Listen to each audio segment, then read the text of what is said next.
నుంచి వచ్చానండి. మైలవరం నుంచి వచ్చాను. నా పేరు పద్మావతి.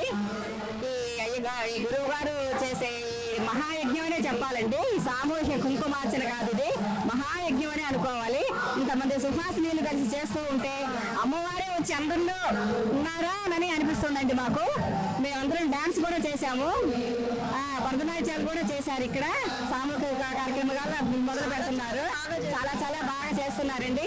ఈ కుంకుమార్చన 9 రోజులు 9 సార్లు అమ్మవారి చదువుతూ ఉంటే మాకు అసలు ఇంటికి ఎప్పుడూ వెళ్ళిపోతున్నావా అనిపిస్తున్నట్టు ఉందండి. మాకు అంత బాగా చేస్తున్నాము అని అనిపిస్తా ఉంది.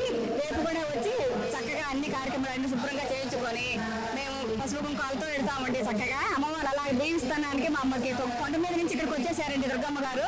ఇంతమంది జనానికి కూడా చక్కగా టిఫిన్లు ఏర్పాట్లు అన్ని, మంచినీరు అన్ని చాలా చక్కగా భోజనాలు దగ్గరుండి పెట్టించి ఈ కార్యక్రమాలు చేసే పెద్దలు అందరూ